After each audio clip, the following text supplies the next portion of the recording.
8장 3절에서 20절 말씀입니다. 제가 한 절 읽고 여러분이 한 절 읽도록 하겠습니다. 서기관들과 바리새인들이 음행 중에 잡힌 여자를 끌고 와서 가운데 세우고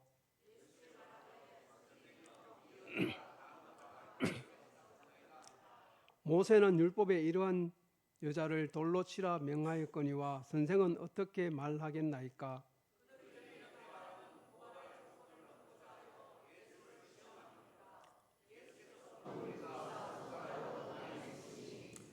그들이 묻기를 맞지 아니하는지라. 이에 일어나 이르시되 너희 중에 죄 없는 자가 먼저 돌로 치라 하시고, 그들이 이 말씀을 듣고 양심의 가책을 느껴 어른으로 시작하여 젊은이까지 하나씩 나가고 오직 예수와 그 가운데 섰는 여자만 남았더라.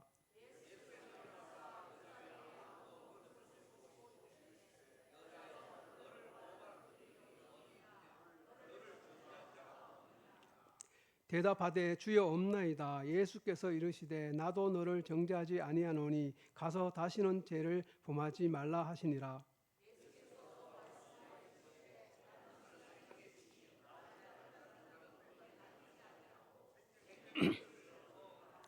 바리새인들이 이르되 내가 너를 위하여 증언하니 내 증언은 참되지 아니하도다.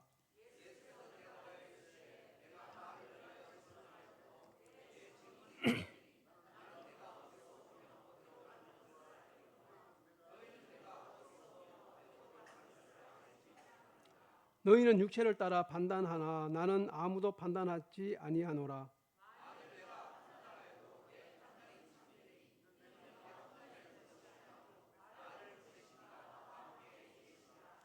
너희 율법에도 두 사람의 증언이 참되다 기록되었으니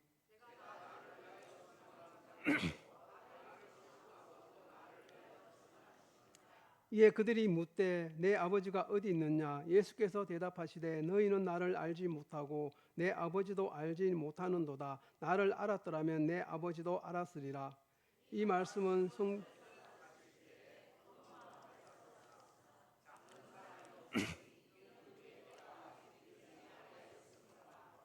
아멘. 식사 맛있게 하셨습니까? 오늘 상추가 나왔습니다. 상추는 잠의 최고라고 말합니다. 오늘 제가 보겠습니다.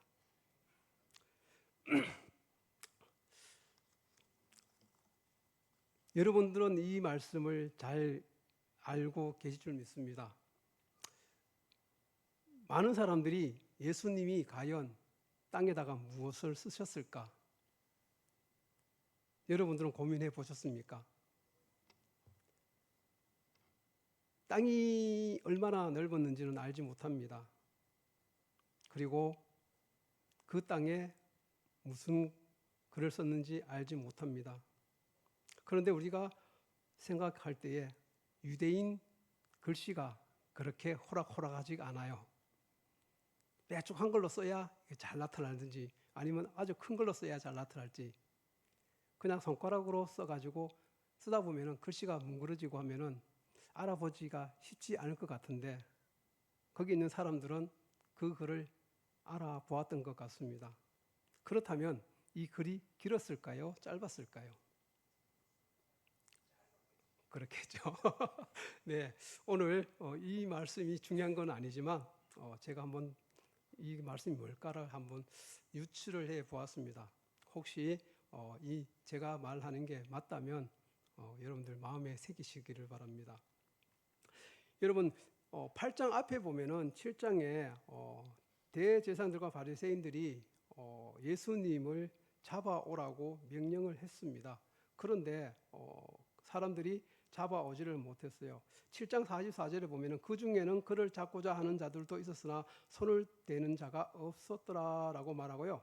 45절에 아랫사람들이 대제사장들과 바리새인들에게 오니 그들이 묻되 어찌하여 잡아오지 아니하였느냐라고 말할 때에 49절에 보면은 율법을 알지 못하는 이 무리는 저주를 받은 자로다 그렇게 말하고, 51절에 우리 율법은 사람의 말을 듣고 그 행한 것을 알기 전에 심판하느냐라고 하면서 너희들이 뭘 가지고 나를 잡으려고 하느냐라고 그렇게 말하는 장면이 있습니다.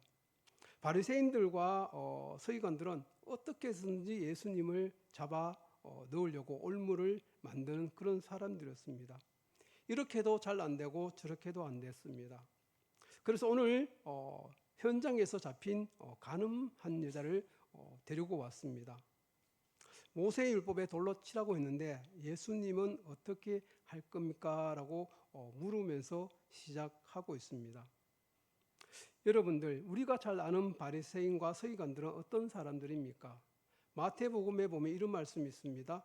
하 있을진저 외식하는 서기관들과 바리새인들이여 해칠하는 무덤 같으니 겉으로는 아름답게 보이나 그 안에는 죽은 사람의 뼈와 모든 더러운 것이 가득하도다. 겉으로는 아름답게 보이나 그 안에는 죽은 사람의 뼈와 모든 더러운 것이 가득하다라고 이 바리새인과 서기관들을 얘기하고 있습니다. 서기관들은 율법을 가르치는 전문가였습니다. 바리새인들은 철저한 율법 생활을 강조하는 그런 사람들이었습니다. 겉으로는 건건하고 존경받았지만 그들의 실상은 이렇게 달랐습니다. 말은 하되 행하지 않았고 무거운 짐을 다른 이에게 지우기를 즐겨했고 사람들에게 보이는 경건을 추구했습니다. 명예와 높은 자리를 갈망하는 그들이었습니다. 겉은 깨끗했지만 속은 탐욕과 불법으로 가득 차 있었던 사람들입니다. 예수님은 이런 자들을 보며 하 있을진저라고 말씀하시면서 그들에게 분노하시기도 하고 화를 내시기도 하셨습니다. 그러나 예수님께서 그들에게 화를 내시고 분노한 것은 단순한 화가 아니었습니다. 하나님을 대신해서 백성을 짓누르는 그 위선을 말씀하셨던 겁니다. 경건을 가정하여 영혼을 죽이는 그들을 나무랐던 겁니다. 진리를 가로막는 그들을 나무랐던 겁니다. 그래서 마태복음 5장에 보면은 내가 율법이나 선지자를 폐하러 온 줄 생각하지 말라. 폐하러 온 것이 아니요 완전하려 함이라. 진실로 너희에게로니 천지가 없어지기 전에 율법의 1.1획도 없어지지 아니하고 다 이루리라. 그러므로 누구든지 이 계명 중에 지극히 작은 것 하나라도 버리고 또 그 같은 사람을 가르치는 자는 천국에서 지극히 작다 일컬음을 받을 것이요 누구든지 이를 행하며 가르치는 자는 천국에서 크다 일컬음을 받으리라. 내가 너희에게 이르노니 너희가 의가 서기관과 바리새인보다 더 낫지 못하면 결코 천국에 들어가지 못하리라 라고 말씀하고 있습니다. 이처럼 자신들은 깨끗하고 남은 불법을 행하는 사람이라고 생각하던 그들이 불법을 행한 여인을 예수님 앞으로 데리고 왔습니다. 그리고 판단을 하기를 원하셨습니다. 여러분, 율법은 무엇입니까? 율법은 우리의 죄를 정죄하는 것이 아니라 우리의 죄를 깨닫게 하는 겁니다. 사람을 죽이는 것이 아니라 사람을 살리는 것입니다. 그럼에도 불구하고 바리새인과 서기관들은 어떻게 해서든 예수님을 죽이려고 합니다. 율법에 이런 말씀들이 있습니다. 반드시 죽여야 하는 심각한 죄를 이렇게 말합니다. 간음, 근친상간, 동성애, 수간과 같은 심각한 도덕성이 있는 것은 반드시 죽여야 한다라고 말합니다. 남의 아내와 간음한 자는 남자와 여자를 반드시 죽여라 그랬습니다. 아버지와 아내와 동청한 자도 반드시 죽이라고 말합니다. 여러분, 레위기에 이렇게 말하는 것처럼 분명히 간음한 남자와 여자는 죽여야만 함에도 불구하고 오늘 이 본문에는 남자가 나오지 않고 있습니다. 왜 그럴까요? 자신들의 뜻만 간철하면 모든 것이 해결되기 때문입니다. 아직까 고집에 붙잡혀서 무엇이 옳고 그름을 알지 못하는 겁니다. 음행한 여인의 판단은 이렇게 민수기에서 말하고 있습니다. 아내가 실제로 음행을 저질렀다면 하나님 앞에 나와서 쓴 시초를 먹여서 배가 아프면 그 여인은 간음한 여자입니다. 그러나 그렇지 않을 때는 무죄하다라고 말합니다. 음행을 하는 판단은 공정해야 합니다. 균형을 맞추어야 하는 것이요. 죄는 미워하되 사람은 미워하지 말아야만 합니다. 그런데 바리새인과 서기관들은 그런 생각은 전혀 없습니다. 오직 어떻게 하면 예수님을 올무에 잡아 넣을까만은 생각하고 있습니다. 이들은 어떻게 해서든 예수님을 잡아 넣을 구실을 하면서 예수님은 사랑을 강조하고 있습니다. 그런데 만약 모세의 율법처럼 돌로 쳐 죽이라면 그 사랑은 헛것이 되고 말 겁니다. 이들은 율법을 경유하는 것이 아니라 지키기 위한 것이 아니라 오직 예수님을 올무에 잡아넣기 위한 도구에 불과하고 있으며 그것을 사용하고 있습니다. 그러므로 이 율법 가지고 사람을 온전하게 만들 수 없을 뿐 아니라 변화시킬 수 없습니다. 예수님은 그들의 요구대로 말씀하셨다면 예수님은 로마법을 어기고 말았을 겁니다. 왜냐하면 유대인에게 사람을 죽일 법이 없었기 때문입니다. 그렇다면 모세의 법대로 명했다면 예수님은 로마법에 저촉되고 말 겁니다. 그런데 이 모세의 법대로 하지 말라고 하셨다면 바로 모세의 율법에 올무로 걸리고 말았을 겁니다. 그런데 예수님의 답변은 예상치 못한 답변이 나왔습니다. 7절에 이에 일어나 가라사대 너희 중에 죄 없는 자가 먼저 돌로 치라고 하셨습니다.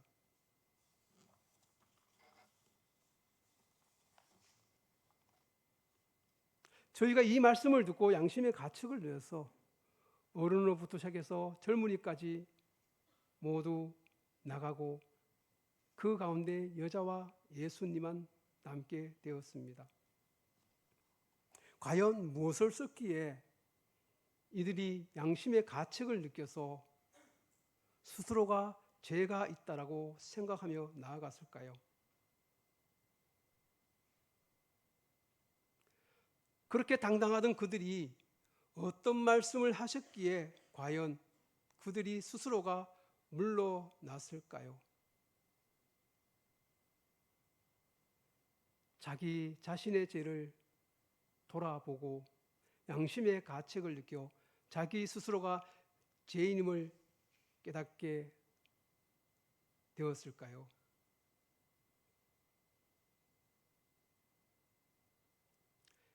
예수님은 7절에 죄 없는 자가 먼저 돌로 치라고 말씀하셨습니다.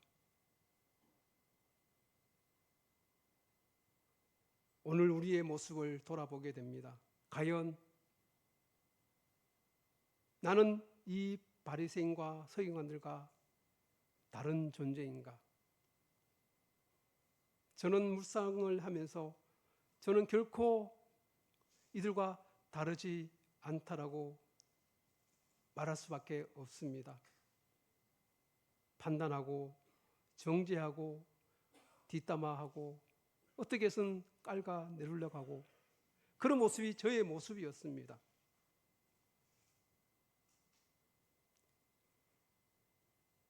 여자가 그들에게 붙잡혀 왔을 때에 어떤 마음이었을까요?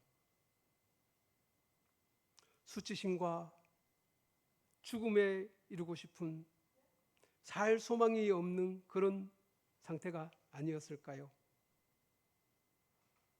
그런데 어떻게 되었습니까? 예수님 앞에 나와왔습니다.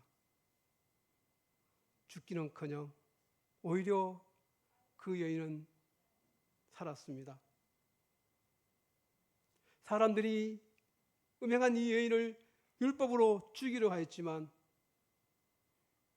예수님은 이 여인을 정죄하기는커녕 죄를 사해 주시고 자유를 허락하셨습니다.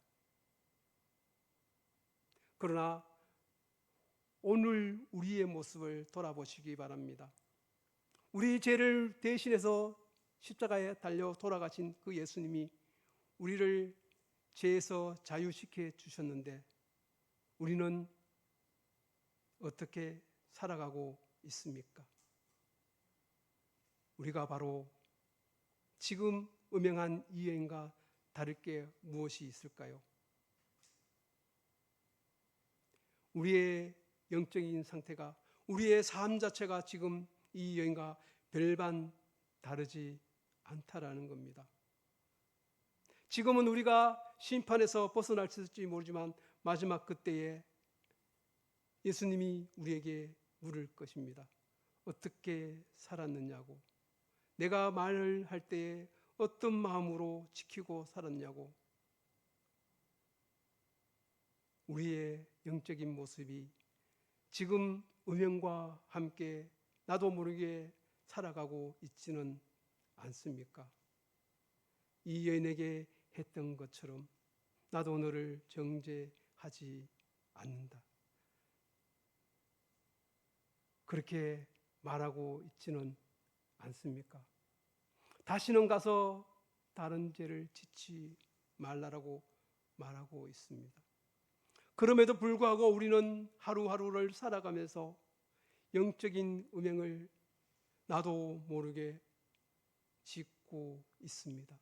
그러면서조차 남을 음해하고 남을 정죄하고 어떻게 해서는 그 사람에게 죄를 씌우려고 하고 있습니다.